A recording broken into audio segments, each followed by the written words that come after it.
दया रूपे मदया सागर के श्रद्धा सुमन सुमिरन हे माँ।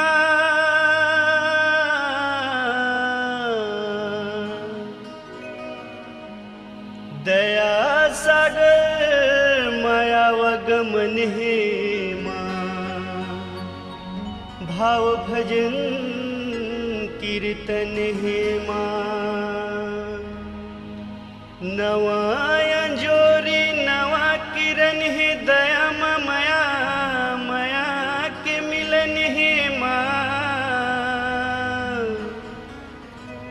कर कृपा है महामाई माँ।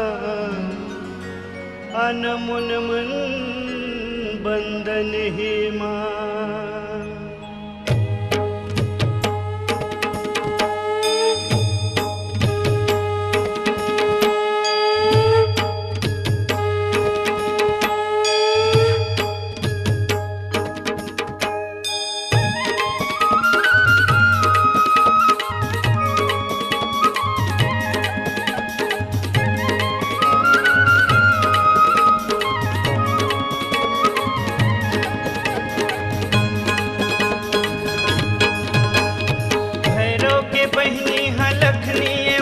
महामाया नो है दाई मोर लक्ष्मी ये वो।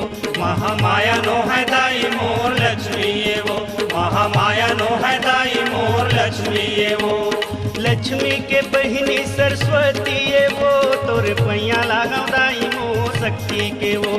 तोरे पैया लगाओ दाई मोर शक्ति के वो। तोरे पैया लगाओ दाई मोर शक्ति के वो।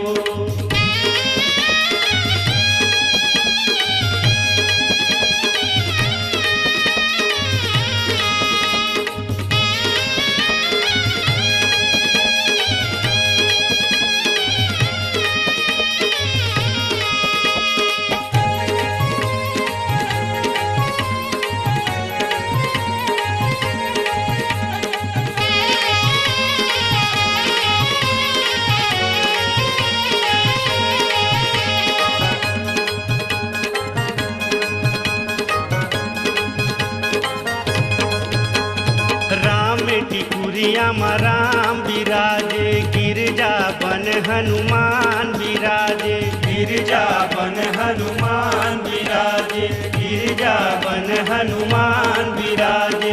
दुल्हा रामदेव धाम के डेरा ते कर आगू महामाई बसेरा। ते कर आगू महामाई बसेरा। ते कर आगू महामाई बसेरा। भैरव के अंगना महकत है वो।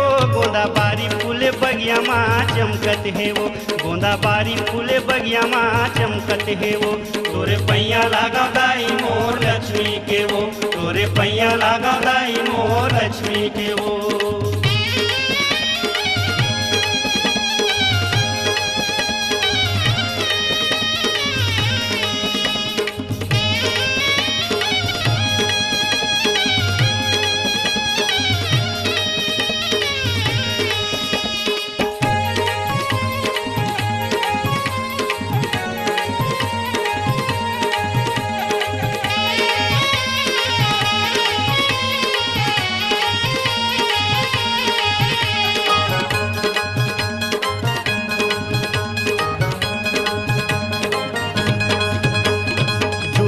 शहर माँ काली के मंदिर। ऊंचे पहाड़िया माँ लखनी के मंदिर। ऊंचे पहाड़िया माँ लखनी के मंदिर। ऊंचे पहाड़िया माँ लखनी के मंदिर। 16 सिंगार के गहना सजे है। केकती के ओड़ा मंदार लगे है। केकती के ओड़ा मंदार लगे है। केकती के ओड़ा मंदार लगे है। बैठे है मोरे महामाई वो। तोरे पैया लगाओ दाई मोर शक्ति के वो। तोरे पैया लगाओ दाई मोर शक्ति के वो। तोरे पैया लगाओ दाई मोर शक्ति के वो। भैरव के बहिनी है लखनी ये वो। महामाया नो है दाई मोर लक्ष्मी ये वो। महामाया नो है दाई मोर लक्ष्मी ये वो। महामाया नो है दाई मोर लक्ष्मी ये वो। लक्ष्मी के बहिनी सरस्वती ये वो। तोरे पैया लगाओ दाई मोर मोर शक्ति के वो तोरे पैया लागो दाई मोर शक्ति के वो तोरे पैया लागो दाई मोर शक्ति के वो तोरे पैया लागो दाई मोर शक्ति के वो तोरे पैया लागो दाई मोर शक्ति के वो